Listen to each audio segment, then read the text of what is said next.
Gandhi lahir pada 2 Oktober 1869 di Porbandar, sebuah kota kecil di India. Namanya Mohandas Karamchand Gandhi. Ia tumbuh dalam keluarga religius yang memegang teguh nilai moral, disiplin, dan spiritualitas. Sejak kecil, Gandhi sudah mengenal ajaran tentang kejujuran, kesederhanaan, dan pantang menyakiti makhluk hidup. Ajaran itu kelak menjadi fondasi penting dalam perjuangan hidupnya. Pada usia 19 tahun, Gandhi berangkat ke London untuk belajar hukum. Di sana, ia mengalami pergulatan identitas. Sebagai orang India di Eropa, ia merasakan diskriminasi, tetapi juga berkesempatan menyerap gagasan baru. Gandhi membaca karya-karya tentang agama, filsafat, dan etika, termasuk ajaran Yesus dalam Injil, tulisan Tolstoy, dan prinsip non-kekerasan dari Jainisme serta Hindu. Dari sinilah pandangan dunianya mulai terbentuk, bahwa perjuangan tidak harus dengan pedang atau senjata, melainkan bisa dengan moral, kebenaran, dan keberanian. Setelah menjadi pengacara, Gandhi pindah ke Afrika Selatan pada tahun 1893. Di sana, ia menghadapi kenyataan pahit. Diskriminasi rasial begitu kuat. Gandhi pernah diusir dari kereta api hanya karena ia bukan orang kulit putih, meskipun ia memegang tiket kelas 1. Peristiwa itu menjadi titik balik. Ia tidak mau tinggal diam. Gandhi mulai mengorganisir komunitas India di Afrika Selatan untuk melawan diskriminasi dengan cara yang berbeda, tanpa kekerasan. Ia menyebutnya Satyagraha, yang berarti berpegang pada kebenaran.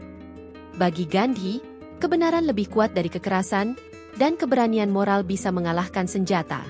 21 tahun Gandhi habiskan di Afrika Selatan. Selama itu, ia memimpin kampanye damai melawan hukum diskriminatif, mengorganisir pemogokan, menolak tunduk pada aturan yang tidak adil, tetapi tanpa sekalipun mengangkat senjata. Cara ini membuat dunia menoleh. Lawan-lawannya bingung, karena semakin keras mereka menindas, semakin besar simpati publik terhadap perjuangan Gandhi. Tahun 1915, Gandhi kembali ke India. Saat itu, India berada di bawah penjajahan Inggris. Kemiskinan, pajak tinggi, dan ketidakadilan menindas rakyat. Gandhi turun ke desa-desa, mendengarkan penderitaan rakyat kecil, hidup sederhana bersama mereka, dan menolak segala kemewahan. Ia mengenakan pakaian sederhana dari kain yang dipintal sendiri, sebagai simbol kemandirian dan perlawanan terhadap dominasi Inggris. Perjuangan Gandhi di India semakin besar melalui gerakan non-kooperasi. Ia mengajak rakyat untuk tidak bekerja sama dengan pemerintah kolonial, tidak membeli produk Inggris, tidak menggunakan lembaga mereka, tidak tunduk pada hukum yang menindas. Bagi Gandhi, penjajahan bisa runtuh bila rakyat berhenti memberi dukungan. Salah satu momen paling terkenal adalah Salt March tahun 1930. Inggris memonopoli garam, bahkan melarang rakyat India membuat garam sendiri. Padahal garam adalah kebutuhan pokok.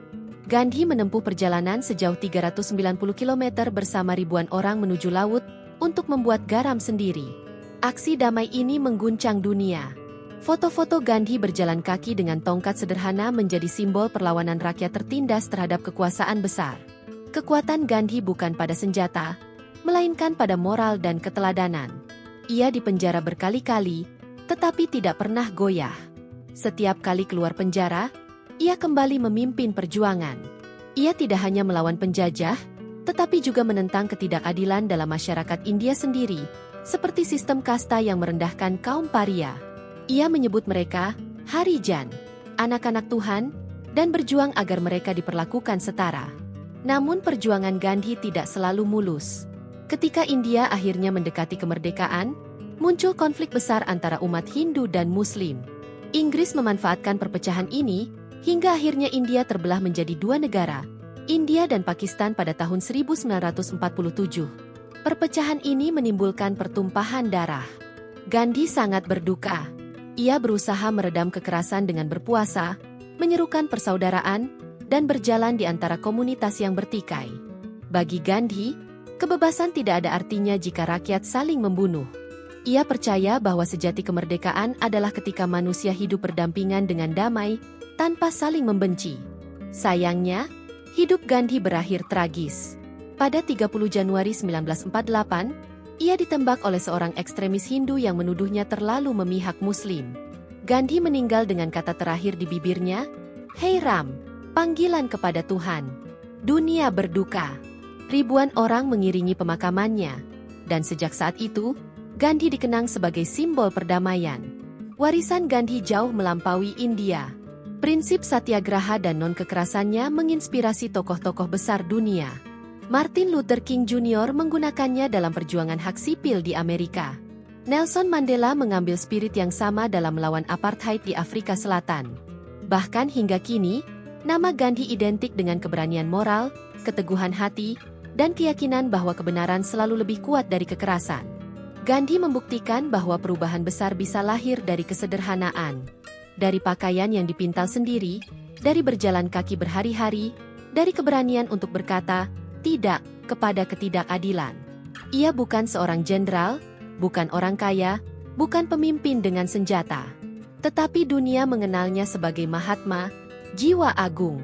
Pesan Gandhi tetap relevan hingga hari ini. Dunia masih penuh konflik, perang, dan kebencian. Namun ia telah meninggalkan pelajaran berharga, bahwa damai bukanlah kelemahan, melainkan kekuatan terbesar. Dan keberanian sejati adalah berdiri tegak tanpa harus melukai.